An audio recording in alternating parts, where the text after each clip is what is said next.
All right, well, let's go ahead and get started. Not a ton of new stuff today, but certainly the world around us is changing, so I want to keep getting updates. So we'll cover headlines again first.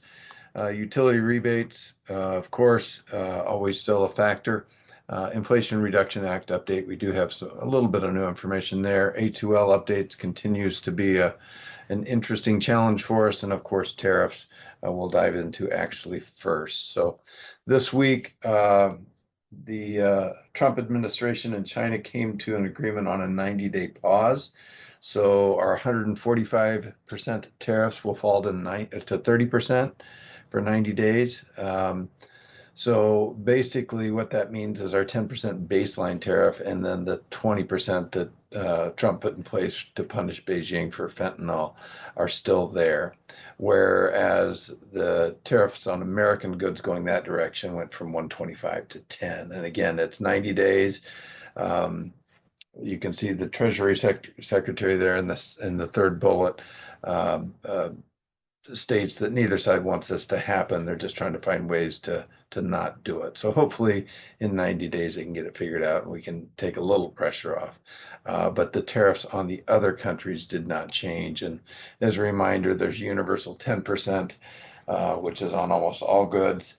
There's several country-specific tariffs going from 20 to 50%, and we can get that list, but it doesn't affect us a ton. Nothing does as much as China, Canada, and Mexico. Steel and aluminum are still a big problem, and will continue to drive a whole lot of our increases that we see. And don't forget that de minimis exception closure. That is on the small stuff coming from China. $800 or less went away May 2nd. And that that really will affect us when it comes to parts, things like that. So um, keep those in mind. And I wanted to put some information on how the HVAC channel is affected by tariffs and distributors and wholesale. It's a cost impact first and foremost. If you take everything, it just is going to keep putting pressure on the cost of things. We do also expect margin compression, unlike um, supply chain stuff. This is going to be how every manufacturer plays it, now every distributor plays it. So we're going to see competitive pricing in the marketplace, and we're going to have to address that. That means we're going to make a little less. So in COVID, we were able to make more because we had inventory at lower cost. We don't expect the same thing to happen here. The market's down already for a couple of reasons. And so keep your eyes out for pricing, keep communicating with us about that. Make sure Larry knows. We will absolutely lean on JCI to share that compression, but we need to be aware of it. And then inventory risks. Anytime you have supply chain hiccups like this, it will cause challenges in the industry. And we're already seeing parts and pieces being gobbled up by bigger manufacturers. So that'll make it hard to get what you need to build. When you're looking at contractors and dealers, it's price volatility. Don't know what we're going to have to charge for different things because they're not sure what their costs are going to be. Customer pushback may lose some jobs. Customers may not be able to swallow that bigger price because they're paying more for everything. Project delays. There's going to be supply chain disruptions, which are going to cause, in the commercial space especially, some slowdowns on work. So we'll have to keep our eyes on that, make sure that we're on top of our inventory to support our dealers. And finally, what about the homeowner? What are they going to see? And it really comes down to higher prices. Systems, parts, service will have to increase as well as inflation has its effect due to tariffs. You have to pay technicians more to come in. So homeowners are going to be paying more for most everything. And there's going to be reduced options because we're just not going to be able to get as much into the country as we did before because supply chains will get tighter. And there's going to be a whole lot more repair than replace if the pricing does come through the way we think it's going to, not only because the price of HVAC is higher, but also because the price of everything else is higher and consumers only have so many dollars to spend. I asked ChatGPT about advice to homeowners, and their advice to any homeowner needing to upgrade is do it now. Don't let the price keep going up. explore alternatives, look at locally sourced modular HVAC systems, and there's not a lot of options there. So I appreciate the suggestion, but it's not really very wise. And then consult professionals. Talk to the HVAC contractor. Don't necessarily take it from next door. Talk to the professionals. That's about all I had on tariffs. Since we're a small group today, does anybody have any questions on the tariffs or anything I can fill in? I've read a ton, but I thought this was the best summary. So, any questions from anybody on that? Not even Steve Begley? Steve always has a question. No, you've covered it pretty good.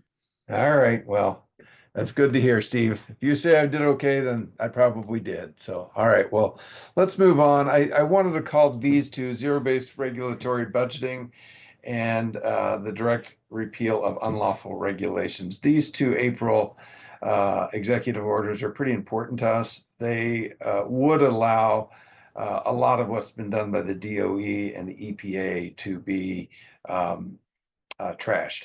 And so right now, I haven't heard a lot more about it. I did some searching this morning actually and couldn't find any more that any action is taken. I think it'll be 90 days before we see too much, but we need to keep our eyes on this because this could mean a significant reduction in efficiencies by state. The states could say, nope, I don't want to do that anymore. And all of a sudden, Nebraska says 8-0 is fine.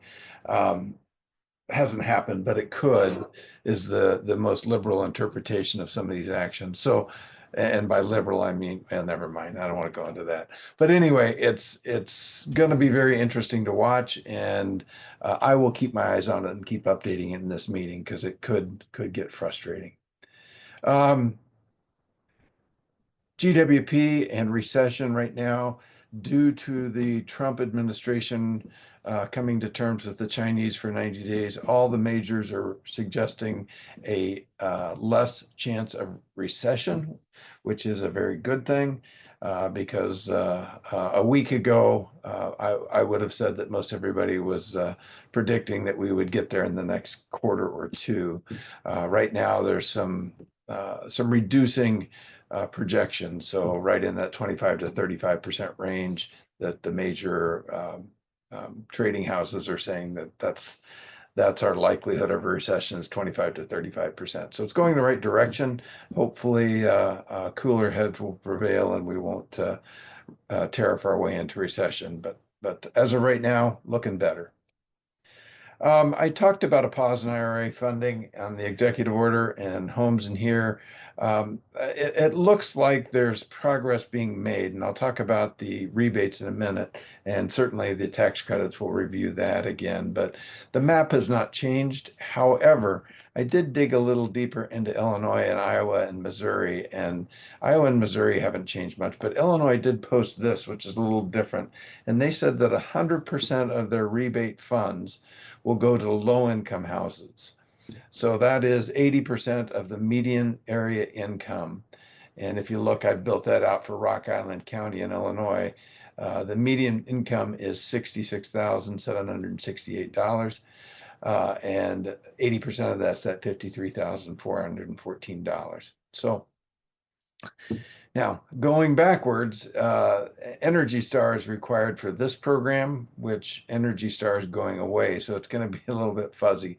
So I'm waiting to see how Illinois words this, but I'm struggling to understand how, even with the $8,000 bonus, what's it going to look like to a homeowner with $53,414 annual income. First of all, to own a home at that household level is tough. And secondly, to install a premium system that's probably in the neighborhood of $18,000 to $25,000 to get that efficiency level, still leaves a lot for them to spend money on. So it's going to be interesting to see how it all works out. But as Illinois fills this out, I'll share that with you. There's a very good chance that the other states will do something similar. So we'll watch Illinois as the leading edge of this in terms of those rebates. So Andy? Yeah. And in Wisconsin, the contractor that's doing that program said that even with the equipment that they got to do to get there, they're still, homeowners are still ending up with a $13,000 bill. You Yeah, know, that's exactly what I expected, Steve. So I'm not at all surprised. And to have the income level that qualifies and still have a $13,000 bill, you're probably not going to get financing through. So it's going to be tricky to find the right place to apply this. So um, please keep giving us feedback, Steve. I appreciate that. Okay, moving right along. The tax credit, however, is still solid, so want to keep doing that everywhere we can. The executive orders don't affect the tax credit because that's collection of money, that's not spending of money. So we don't expect changes there. Again, this is a sample, and the most important thing here is it's on tax liability, not what you owe after withholding. Withholding does not factor into this. It's tax owed. So most anybody who can afford a system, a new HVAC system for their home probably qualifies for the 25C tax credit. So what contractors need to do is first offer an eligible system, make sure they educate the homeowners on what it means and how they get that credit, and make sure they're putting that information onto the invoice so it's easy for the homeowner to claim. Always like to have that tax professional messaging in there as well. So any questions on the 25C tax credit? I'm going through it pretty quick today because I think you've all seen it before, but happy to dive in deeper if anybody has any questions. Great. Okay. And absolutely hit me up with an email or a text or a phone call later if you have questions and they pop up later. So A2L refrigerants. Um, First thing I want to talk about availability. There is a nationwide shortage. Most of it ties back to the constraint on 25 or 20-pound A2L rated tanks. And it is getting a little better. Uh, because of the shortage, the prices are going up. Supply and demand from your old econ classes. But I want to call out the importance of recycling because we are one of the biggest recyclers in the country. We are getting refrigerant when other people are not. So we don't have a ton of it, but we have enough to take care of our customers. And so those who are stepping into 454B, we can get tanks to them. We're not swimming in it, as I say, but we do have some. All our fellow distributors around the country are screaming. They don't have anything. So we're in a very good position because we do recycling and want to say there's a lot of benefits to doing recycling. It's a benefit to our customers, it's a benefit to us, but this is one we didn't really see coming, that the fact that we're taking care of our refrigerant manufacturers by recycling, they're taking care of us with supply. So good news on that front. I have left the terminology in here because I know it comes up and I know this is a good resource to explain to people what's going on. And again, the flammability stuff down at the bottom that's highlighted is a pretty important piece of it as we keep talking about it. So I'm not going to go through these. I just leave it in here because I think it's a good resource for you to have and make sure it's available.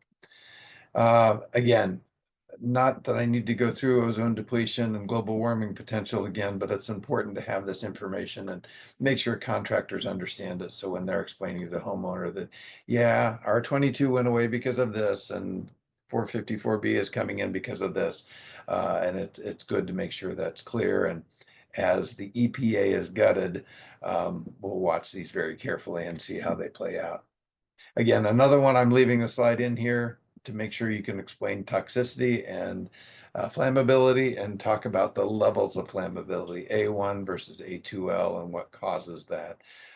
And then also the 454 composition and how it's different than 410A with the R125 versus the R1234YF.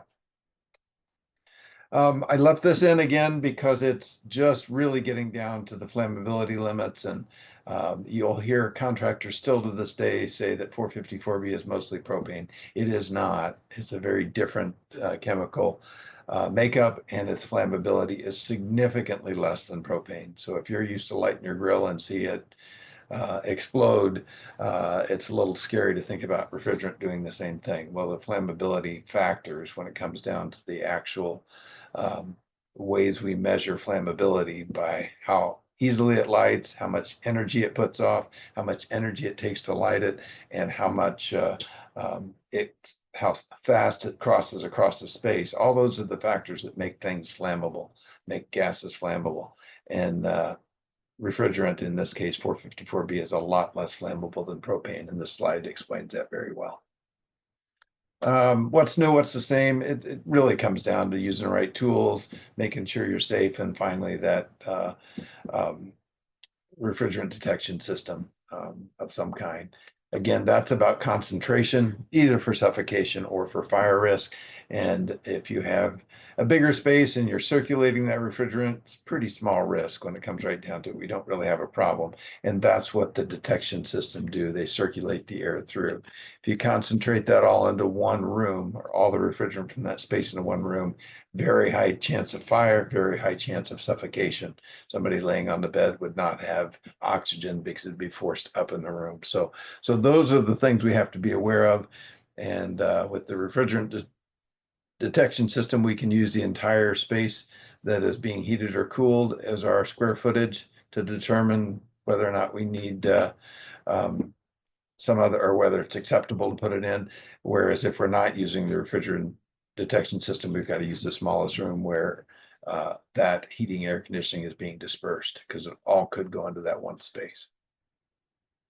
Another important factor is the storage of the cylinders inside the trucks, and they can be at an angle, but you have to have that vapor relief valve facing upward. So we're letting vapor out, not liquid refrigerant, because liquid refrigerant on the base of the van becomes a pretty serious fire issue.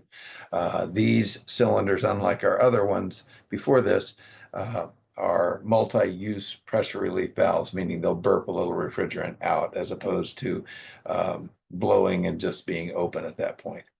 The recovery cylinders, however, need to be stored upright. They have a different type of valve on them, and that it's pretty important that they're stored upright for everyone's safety. Checklist from ACCA. This is a good checklist, and recommend we give this to our contractors and talk through what they're doing. One of the most important things that I want to just keep reiterating is talk to your contractors about keeping records of what they're doing to test RDS systems. Most every RDS recommends in the instructions that you test it, but if you test it and don't record that testing in your records from the install, it's not going to stand up in court very well. Joe, the technician's memory is not going to be as powerful as a invoice that shows that the system was checked. So make sure they have a plan for that. Another thing to remind your contractors is get them familiar with the refrigerant detection system calculator. This is a good way to make homeowners feel more comfortable. If they're doing the RDS calculation, printing out the report from this tool, adding it to a quote for a customer gives a lot of validity to the fact that this contractor knows what they're doing, and might put some fear into their minds about the other contractor. We always challenge our contractors to make themselves worth more than the one truck Chuck. This is a great way to do that, to educate and give good data on why you need that refrigerant detection system, that we did our homework to prove it. This is the downloads for that. This will be in the PDFs I send to you, so you can easily share that with contractors just by carrying this QR code around with you. Preparation for install. I recommend the ACCA training online. It's simple, it's quick. Certainly, as Steve, Goodenough, and team do more training, we can make that available. Make sure your tools are updated, and it's not a hard process. Most all of them are already good because you've bought them in the last few years and they've been making them A2L already for a while, but good to check and make sure. Make sure you have the right gauges, hoses, so forth and so on. Make sure you've been to training on how the RDSs work and how you test them.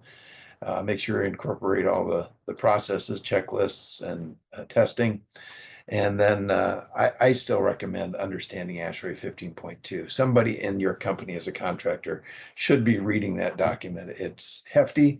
It's not hefty. It's thick in terms of content, but it's only 15 or 20 pages. It's not long. It's just a lot of information. But understanding it as well or better than the inspector is pretty important. And getting to inspectors, talk to your AWJ. And what's an AWJ? Authority with jurisdiction, most likely inspectors. So stay on top of the inspectors, understand what they want, make sure your contractors are talking with them. Bunch of resources I keep adding to this, and I will continue to do so as I learn more. But the more we can update our contractors, the better off we are. So good there. A couple of good videos still out there with Lux and York, Lux Air and York. Want to make sure pass those through.